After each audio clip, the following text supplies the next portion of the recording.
नमस्कार मित्रांनो, आता आपण कल्याणवरून लोकल पकडून खोपोलीला आलेलो आहोत। गगनगिरी महाराज मठ या ठिकाणी हा गगनगिरी महाराजांचा मठ आहे।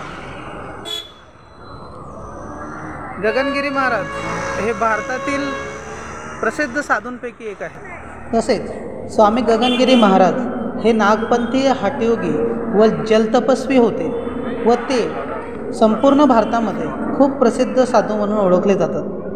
गगनगिरी महाराजाच्या प्रवेशद्वारावरच अतिशय सुंदर अशी चपला ठेवण्याची व्यवस्था आहे।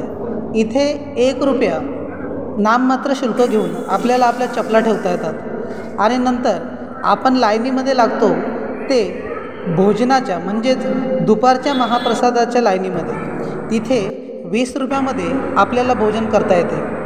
पुढे समोरच आपल्याला गगनगिरी महाराज जिथे समाधिस्थ झाले त्या ठिकाणी जाता येते। गगनगिरी महाराज यांची जुने फोटो आपल्याला इथे पाहायला मिळतात। तसेच त्यांनी लिहिलेला संदेश, त्यांनी दिलेली प्रवचनं, यामधून त्यांनी सांगितलेलं अध्यात्म इथे आपल्याला वाचायला मिळतं। गगनगिरी महाराजांच्या मठाच्या मधोमध एक नदीचा प्रवाह जातो। हा नदीचा प्रवाह खळखळ आवाज करत वाहतो आणि त्या प्रवाहाचं ते मंजूळ आवाज ऐकून मनाला एवढी शांतता वाटते की त्याचं वर्णन करणं कठीण आहे। म्हणून आपण एकदा तरी इथे नक्की भेट द्या। समोरच आपल्याला सह्याद्रीच्या डोंगर रांगा दिसतात, ज्या ठिकाणी गगनगिरी महाराज हे तपश्चर्या करायचे। गगनगिरी मठ हा खूप मोठा आहे। गगनगिरी महाराजांचा मठ आपण पाहिल्यानंतर आता आपण गगनगिरी महाराज जिथे तपश्चर्या करायचे ज्या गुफेमध्ये, त्या गुफेच्या दिशेने चाललेलो आहोत। मठाची निर्मिती अतिशय सुंदर केलेली आहे। उत्कृष्ट बांधकाम, भक्तनिवास, राहण्याची व्यवस्था, जेवणाची व्यवस्था, योगा अभ्यास, होमिओपॅथी, ॲलोपॅथीचे मोफत दवाखाने, औषधं इत्यादी सुंदर रचना इथे केली। मित्रांनो, असे म्हणतात की गगनगिरी महाराज हे चालुक्य सम्राट पहिल्या पुलकेशिन यांच्या घराण्यातील होते। श्रीपाद गणपतराव पाटणकर हे त्यांचं मूळ नाव। त्यांचा जन्म सातारा जिल्ह्यातील पाटण तालुक्यात असलेल्या मंदुरे या गावी 1906 मध्ये झाला। महाराज 3 वर्षाचे असताना आईचे व 5 वर्षाचे असताना त्यांच्या वडिलांचे निधन झाले।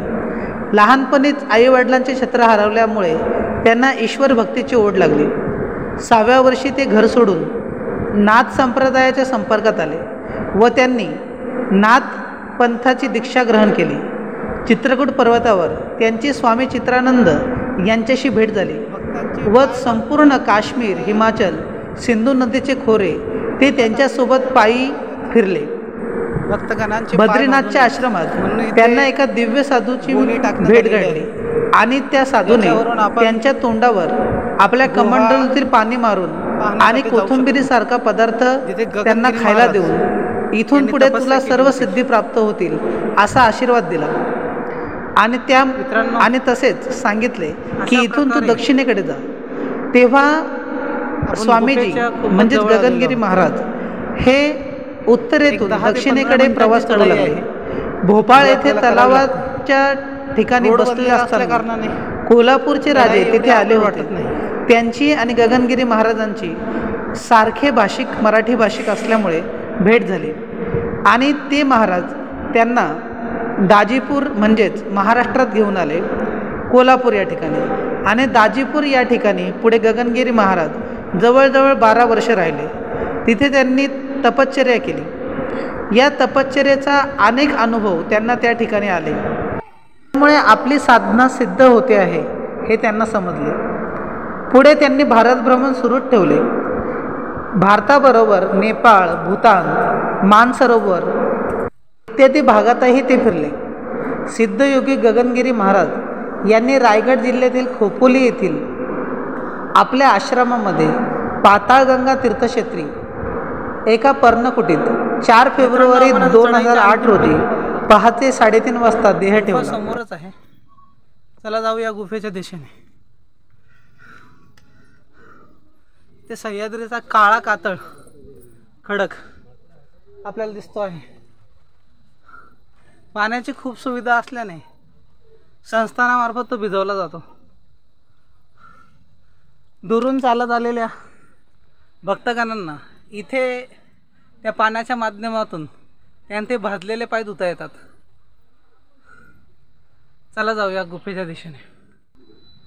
बऱ्याच चढाईनंतर आपण अखेर गुफेजवळ येऊन पोहोचलो आहोत। गगनगिरी महाराजांचे अनुयायी हे केवळ महाराष्ट्रापुरतेच मर्यादित नसून आंध्र प्रदेश, मध्य प्रदेश, गुजरात, कर्नाटक अशा अनेक राज्यात तसेच भारतभर व देशभर पसरलेले आहेत। संसारिक श्रावकांबरोबर अनेक साधू, तपस्वी, संन्यासी देखील गगनगिरी महाराजांचे शिष्य आहेत। गगनगिरी महाराजांचे अनेक मठ महाराष्ट्रात आहेत। पुण्यामध्ये धनकवडी, त्र्यंबकेश्वरला, कोल्हापुरात गगनबावडा या ठिकाणी, तसेच मुंबईमध्ये मनोरी या ठिकाणी त्यांचे आश्रम आहेत। गगनगिरी महाराजांचे संगमनेर तालुक्यातील पिंपरणे या गावी त्यांच्या नावाने शाळा व महाविद्यालयसुद्धा आहे। गुफा दर्शनानंतर आता आपण करत आहोत परतीचा प्रवास। लहान मुलांना सहपरिवारासह भेट देण्यासाठी गगनगिरी महाराजांचा आश्रम हा उत्कृष्ट आश्रम आहे। विशेषतः कल्याण, मुंबई, रायगड, मुरबाड, शहापूर या भागामधून येणाऱ्या भक्तांसाठी ही पर्वणी आहे। आपल्या इकडेही अनेक मठ आणि आश्रम आहेत, परंतु या मठाची रचना आणि सुव्यवस्था उत्कृष्ट आहे, त्यामुळे एकदा तरी आपण नक्की भेट द्यावी। चप्पल बाहेरच काढत असल्यामुळे दुपारी 1.5 किलोमीटर गुफा दर्शन करण्यासाठी जाताना आणि येताना पाय खूप भाजून निघतात। पायाला लागलेले चटके आपल्याला या मठातील भक्तीची आणि साधू कसे राहिले असतील याची आठवण करून देतात। खायला द्यायला काय नाही रे बाळा, हात लावायचं तुला, हात लावा, ये टाक ना आता हात।